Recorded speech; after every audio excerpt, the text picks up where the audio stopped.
At the start of every season, I'll be doing acknowledgement of country as a way to pay respect and something that's quite important to me and should be for a lot of others as well. We acknowledge this land that we meet on today is the traditional lands for the Kaurna people and that we respect their spiritual relationship with their country. We also acknowledge the Kaurna people as the custodians of the Adelaide region and that their cultural and heritage beliefs are still as important to the living Kaurna people today. We also pay respects to the cultural authority of Aboriginal people visiting, attending from other areas of South Australia and Australia.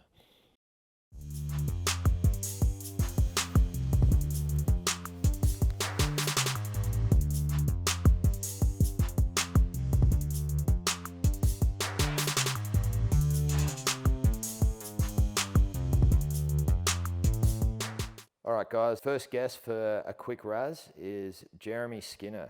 Now, I met Jeremy in 2017 when he came to Absolute MMA. He actually stayed with the guy that I was crashing on his couch with, Mikhail, and watching his journey come from a little dweeb when he first came to Absolute to where he is now has been nothing but inspiring. He has done so much in the sport, whether that's competing across all levels to the way he's marketed himself and his online programming called Atomic Dojo. So I hope you enjoy this interview with Jeremy Skinner. How'd you find grappling, Jeremy? So my parents always made me do sport every single year, and I'd done soccer since I was like 12 or something like this. And there was like 1 year I just didn't feel like doing soccer, and like we have to do something. So they made me do karate. And then at the karate dojo that I was training at, I saw a jiu-jitsu class and I just thought, that looks cool. So I have the most underwhelming intro to grappling there is. It's just I saw a class and I thought, neat. How long did you do karate for? Oh, like a year. Like I didn't like it that much. I did it and it was like something to do, but like it really didn't grab me. But like jiu-jitsu did immediately because like you're just losing at it straight away. Like you do karate and you're doing like katas and stuff like that. It's like not really competitive. While like jiu-jitsu, it's like, half the session is going to be like live training. And so you suck at it. And then there's like that drive to get better and then seeing the improvement every single time. Like the first year of jiu-jitsu, all I was trying to do in my rounds was if I could at least grab half guard for like 1 second before I got my guard passed, I'm like, I've won. Like that was my single goal was like, I'm so bad at this. I'm just going to at least try and put them in half guard very briefly. And then if I can do that and I get my guard passed or whatever, I'm happy. Yeah, classic. Because I think I met you in 2017 when you came over to Absolute, and I reckon you'd come from Luke Beston's gym. Yeah. And you were a gi dude. Kind of. I'd like 50-50. I'd always done like a little bit of gi, a little bit of no gi. My first class was a no gi class. And my first class was a no gi class and it was like all stuff on like north-south. So I'm like underneath like this guy just like crutch in my face, just like, what is going on? That's a confronting way to start jiu-jitsu. Yeah.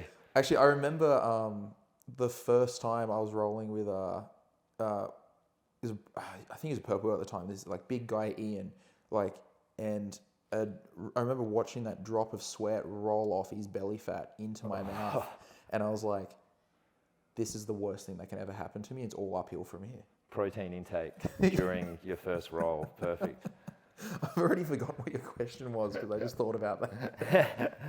I was being a gi dude. So because it was in Newcastle and especially then, like not like a huge selection in terms of like what you could do training wise and stuff like this. So like training at Beston's, it was pretty much 50-50, like gi, no gi. So I did a lot of gi, but I was probably like around blue belt onwards. Like I really just focused on no gi, but like I would just do the gi because it's better than no training. Yep.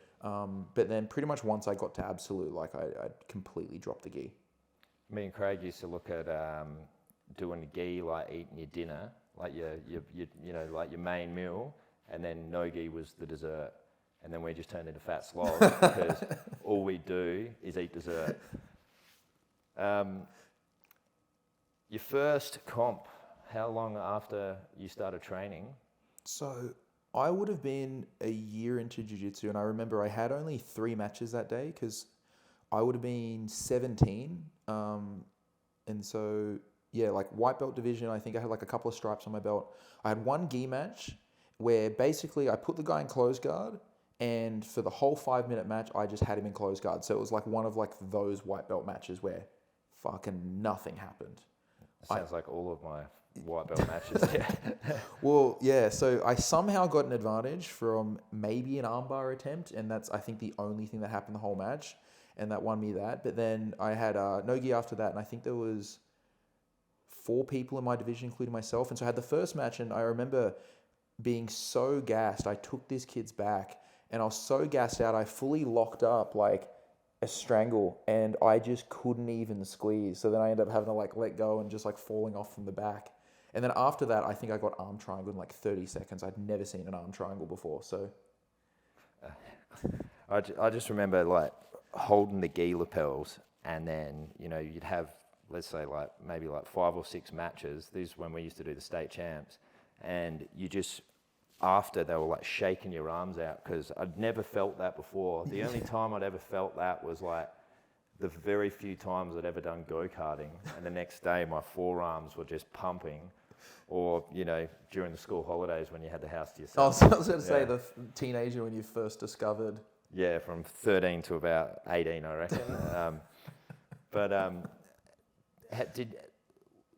What was it like your first time competing? Like, did you ever think that you were going to go as like far as you have? Because we never even thought, like, I know when I started, I never ever thought I'd compete. And then, you know, I started competing, and then I remember like when I had a kickboxing fight, and, you know, I was really only doing it because I never thought I'd ever go there.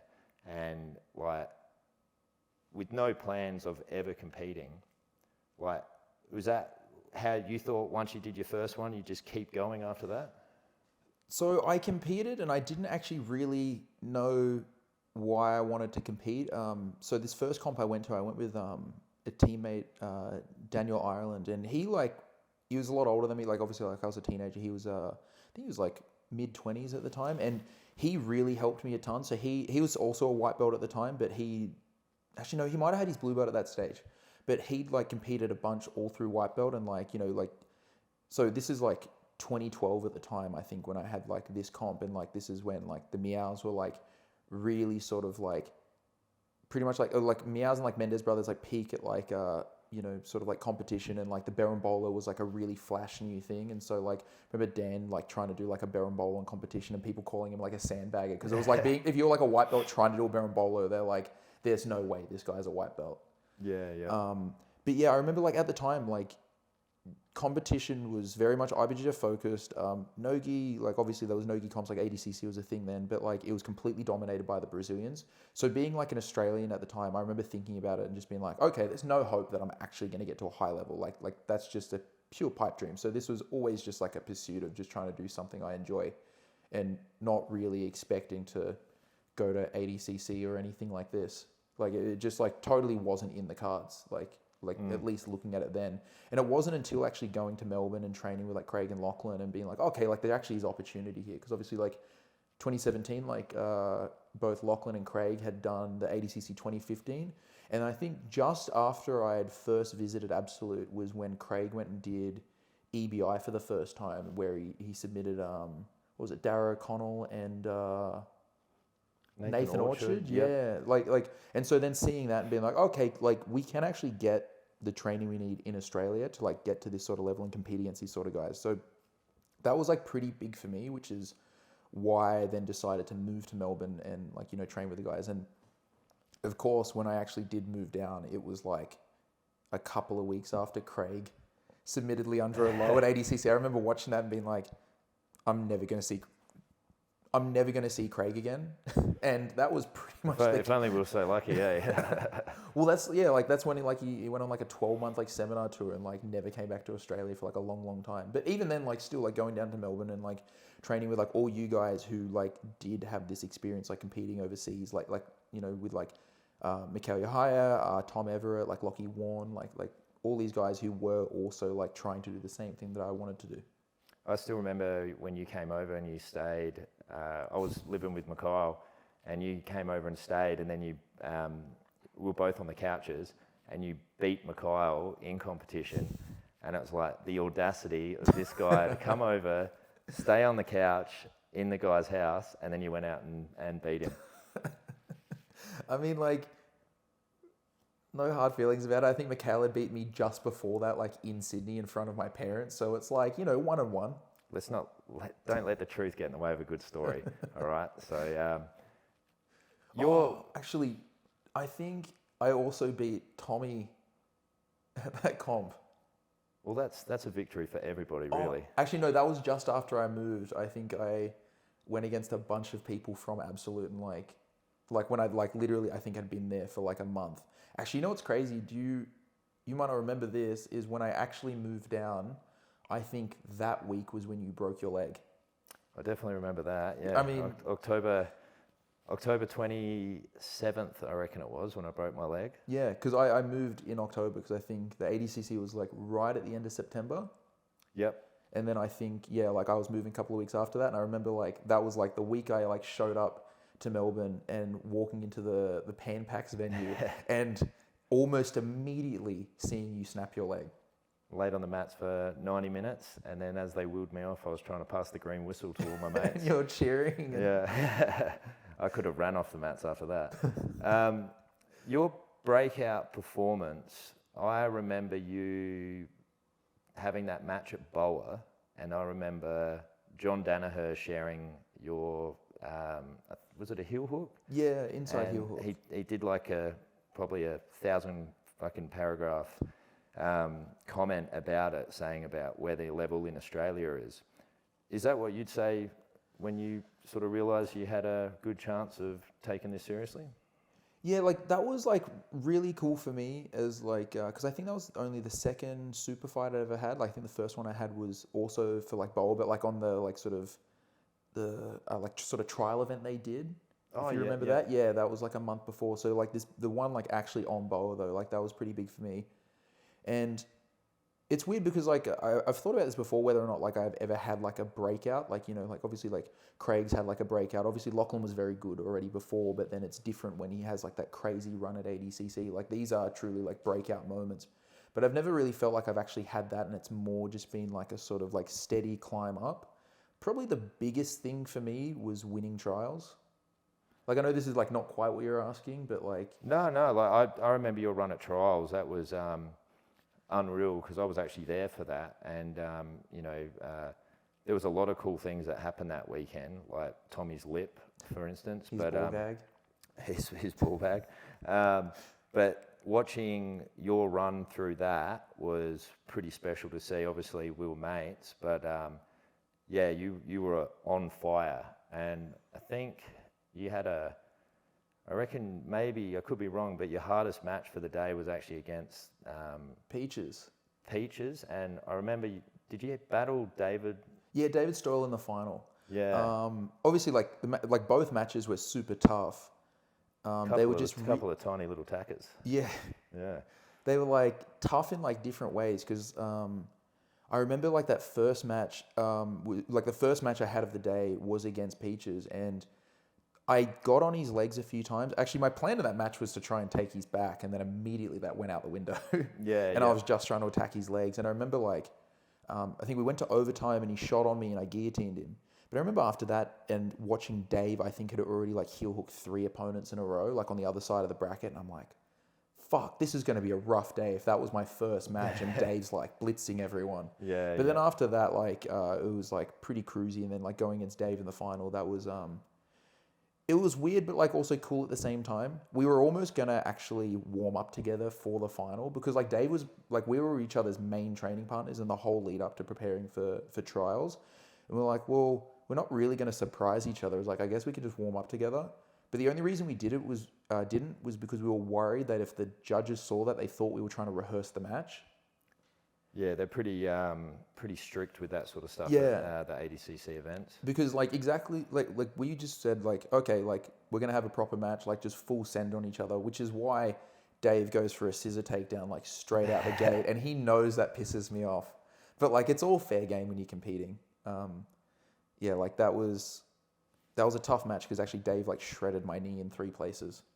Yeah, I remember you came because Miles flew Joseph Chen down after that trials event, and you came down to hang out, and I remember you being like pretty bummed out that you couldn't train because your knee was still banged up.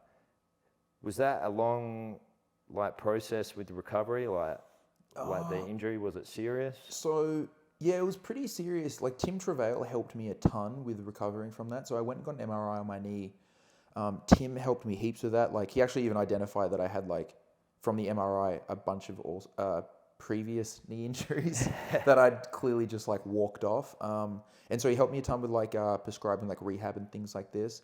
So like by the time I got to ADCC, like my knee was 100% and I was able to have like a proper camp in preparation for that. So shout out to Tim, black belt rehab. Bloody, he's like a James Bond looking guy. Like he's a tiny, small Daniel Craig. Yeah. Timmy. Yeah, he's helped me with injuries too. He's really good. Helped a lot of people actually around Australia. You had a match with everyone's favourite grappler, AJ Agazarm. I've also noticed since then, there's always like, it's sort of like, I mean, there was a lot of moments in that match that made for great photos. And I would always see him comment or there'd be a bit of banter. Have you ever run into him again? No, not really. I remember like after that match, like other people spoke to me about that match a lot. I ran into AJ actually like in like the hotel at one stage, and he was like super nice to me there. He was like, hey, like, you know, like good luck with your next match and stuff like this. Well, not in the hotel. Where was it? Where we were wandering around? I don't know. I ran into him like later on, like before like the Gabriel Souza match, because there was like heaps of time in between. And he was like, yeah, like super polite then.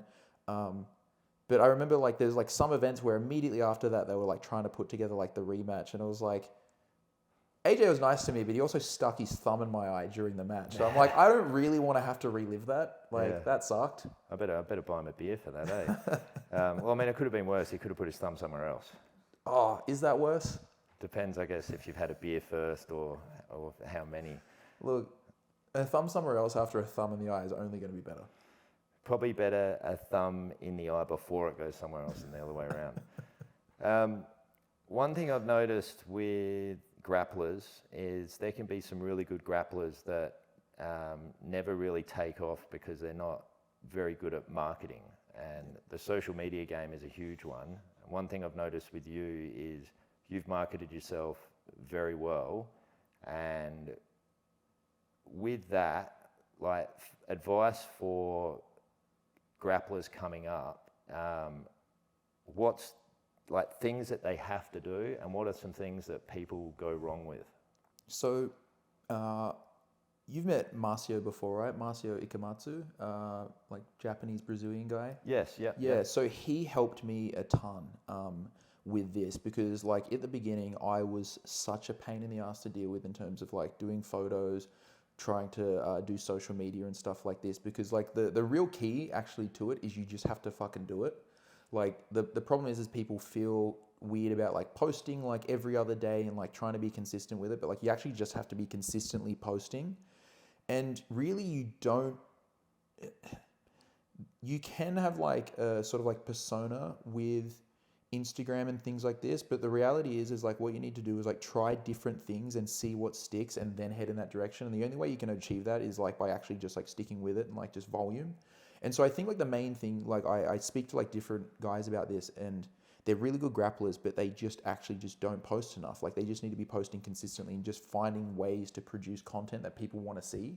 Yeah. And like this is like the number one biggest mistake is like not having to necessarily do anything particular, but just like actually doing it is like what they need to be on top of. And so many good grapplers don't do this. Like Lucas Cannard's a great example. Amazing grappler. All of us know how good he is, but like he needs and same with like other people like David Stoyle, for example, my teammate, like exceptional competitor, but like they need to be posting more often so that way they have more eyes on them, so that way more events want to have them on their show. Because like the way you got to think about it is like, it doesn't matter how good you are, because like when you're doing super fights and things like this, you're not really in the business of sport, you're in the business of entertainment. And so you need to actually have people wanting to watch what you're doing, and being actually attracted to like your personality and your presence. So like this is why it's like a critical thing. It's like you could be the worst grappler in the world, but if you've got an amazing online presence, you're going to have a much better career than the guy who's a really good grappler and does no social media. Well, yeah, like I think I've had a bunch of super fights, never fucking won one, but I've also been asked for to have more, and to me, I'm like, people probably just get aggravated by me riding the coattails of Craig, and they're like, I want to give him a hiding, let's get him on the show. So like the social media game, I remember Kit Dale many years ago, I think he was talking to Craig, or it could have been Mikhail, and basically he said, this was like when Facebook was, like Instagram wasn't too big, but he always, whether it was jiu-jitsu related or some of the, the silly stuff that he used to post, he'd always want to be at the top of the feed every time you open the app. And that's always stuck with me as something that like is important with the game of social media. And like, I know, you look at where Craig's gone, and, even some of the other guys that are doing all the social media stuff, like there's some guys on Instagram that I follow that just post horrible moves to do to your training partners, right? And that's a big thing I love doing. And anytime you open it up, it's only a short scroll before you see their stuff, and they're posting every day.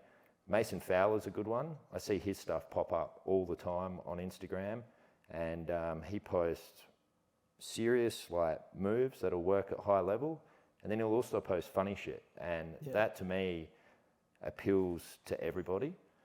And there's so many guys that with what Lucas just did at CJI, I keep stirring him up in his DMs, and like for years I've always razzed up Moody to do more with the social media Moody's game. another great example of this. Like needs to like more of a presence, because sorry to cut you off, but like with that, it's like, say for example, you look at like Lucas's big breakout moment, and people are going to look Lucas up, and like Lucas got a ton of followers from that, which is awesome. And so like he's doing a good job of like starting to post more stuff, like he's breaking down his trials matches and things like this. But like the thing to think about is like, you have a big moment, you want to have content there so people look you up after you have a big moment like that, and they have a reason to follow you. Like they're following you for like all the stuff you post, because they see there's something there, and like, okay, cool, like he's actually got something for me to like actually watch.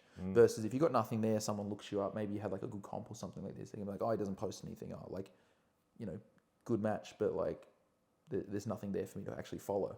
And Lucas has the perfect combination too, because if he puts Ali in the videos, one, like Lucas is so much more handsome than Ali, and Ali's so tiny, it'd look like, a big giant man. It's like Arnold Schwarzenegger and Danny DeVito from Twins. So I feel like, there's always, and I want to see content from those guys too.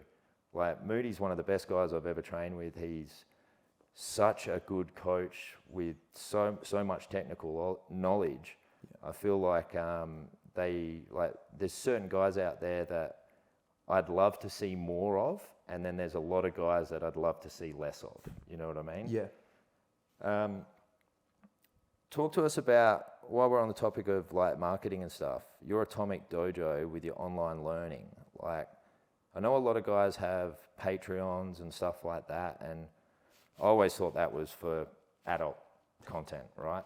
And, I know there's guys with OnlyFans and stuff like that for martial arts as well, right?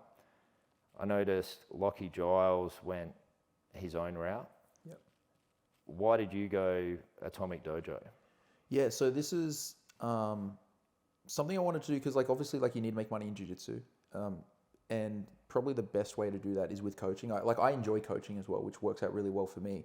But the problem is when you look at like the landscape of like instructionals and like Patreon and things like this, I'm competing against Gordon Ryan, Craig, John Danaher, Lockie Giles, like all these huge names. And it's like, I can't just put out the same type of product and expect to be able to compete with them, because like they are going to they take up like the bulk of that market.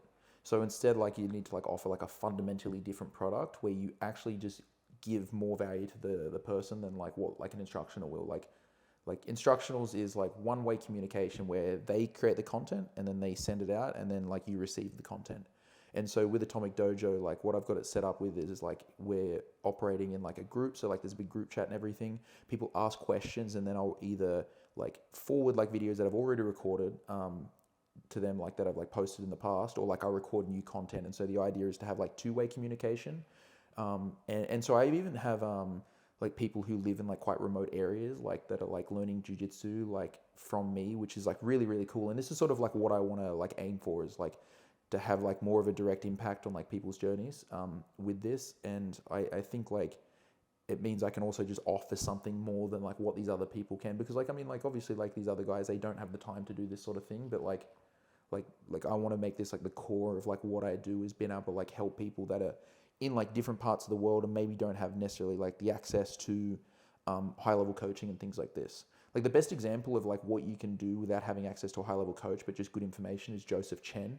So like that like sort of inspires me a little bit on it, where it's like he's, you know, lived in like not so connected like parts of the world, like, or at least like not so connected to jiu-jitsu, and like done a lot with instructionals. And so like I want to be sort of like help like deliver that sort of thing to like other people. Yeah, he's a great example of that. Someone else that I've always thought has done amazing with that is Deacon from HTC in Tassie, because I know he's worked with you before. Yeah. I know, you know, when I first met him, he was doing online privates with Placido from John's Yuki. I think he was doing stuff with Isaac as well. So like, yeah, him and Johnny were doing privates with Isaac. yes, Johnny Pilco. So I roll with that guy. He's an absolute beast. And then Joseph Chen can do whatever the hell he wants to me, which is still hurts me to this day that a kid that looks like that can just dismantle me any way he wants. But like, when Craig was big on BJJ fanatics, when he was dropping stuff all the time, I'd always pester him for like freebies. And he actually gave me a voucher on there so I could just download everything. And some of the stuff that I would download, like I'd always get his, but there'd always be, you know, like I'd get like a Jason Rao, or I think I had a JT Torres one, and like it's a huge folder of stuff, Lockie Giles too. And I would go through it, and then, you know, I'd watch it, and I wouldn't necessarily be paying complete attention to it, but then I'd see a move, you know, I might be scrolling on my phone or something, oh, that looks cool, and then I'd just watch that, and then I'd pick that and just work on that in the gym. And I always found that type of stuff, like I could never sit down and just watch an entire instructional and get stuff from it. You know, John's obviously very good, but they're a bit hard to watch sometimes. They take 6 hours to show what needs to be, that could be said in 20 minutes. Like it could be condensed down to that. And, you know, like someone that has ADHD, the amount of meds I'd have to take to be able to focus for that long may kill me. But, you know, there was something that I've liked about the way Giles has done his and then the way you've done yours is it's like you don't have to sit there for hours. You can just get sections from it and work on that. And then I like the idea a lot of being able to communicate with the guy who's doing it. Whereas like, you know, I know there's some big grapplers that go back and forth in the DMs, which I think is super important to engage with your followers or, you know, the people that are buying the content.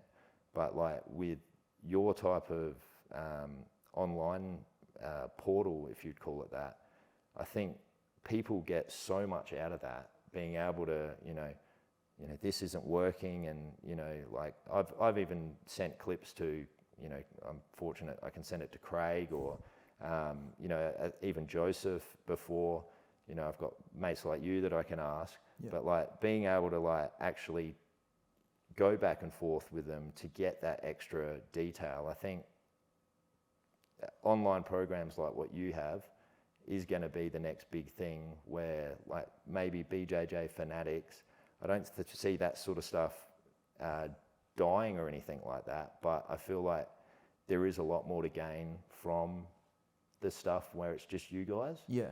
Like you mentioned Deacon, like Deacon's in Atomic Dojo. And so the way it will sort of work a lot of the times is it won't just be like me posting techniques or someone like just asking like a question. Like people can send through like their rolling footage, for example, and I'll go through their rolling footage and like highlight like different things that happen, like what they were doing well, what they're doing wrong, and like then like point out like the relevant videos that like cover the topics. That way they can watch through that, or I'll record new videos on the topic, and then they can like come away from that and like just have very specific things that they need to work on. And they might even send like follow-up footage like of them working the same sorts of positions.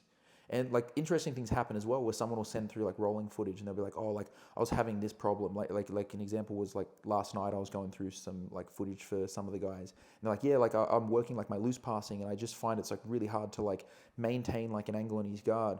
And like when I went through the footage, I was like, no, you're doing that perfectly. Like you're not necessarily having to do it like the way that you're thinking you have to do it. Like it plays out more like this, and like you're doing it exactly the way that you need to. So it's actually, this is going really well. And it's like, instead, like probably need to work on this, this, and this. So like, cause this is what happens a lot of times is like, you can watch an instructional and you have an idea of like what you need to work on and what the way things are meant to play out, but it can be very different to that, especially when you've got someone like more experienced who can tell you like, okay, like this is actually what needs to be going on. Cause you sort of like don't know what you don't know. Yeah. I feel like that is so much more like a normal coach and student situation than just those guys that just watch instructionals. And obviously that works for people like Joseph. But even he needed a coach. Like he's got Dima. Yeah, true. Dima, the bloody... Like obviously Joseph's gotten to a super high level still, but it's like there's still a point where it's like you still want to have someone like supporting you in that regard and can give you like that outside sort of perspective. If they ever do time machines, I'll go back in time to when he was a white or a blue belt, so I could give him a hiding and then just come back. Just so I plant that in his head that I finally got him once. Just go back and introduce him to drugs. Well, that's true. Just write his whole career off. I'm sure Craig's tried. Last question. Favorite grappler of gi, no gi, whoever? Shit. I'll go with the first one that really inspired me, which is Paolo Miyao. So like when I was a white belt, like I watched so much. Well, Paolo and Jiao, but like you said, pick one. But like I watched so much of the Miyao brothers, like from when I was like a white belt. Like also just like, you know, like how dedicated they were to like training and things like this. And like just, this was at the time where it was like super hard to find like matches of people. Like you're like hoping someone like recorded one of their matches at like a tournament. Yeah. Like probably from like filmed on the ref's or table. like you hope like someone like recorded it from like the crowd or something like this and posted it online. So yeah. So well, I'll go with like the Miyao brothers. Yeah. Yeah, classic. Cool. All right, cool.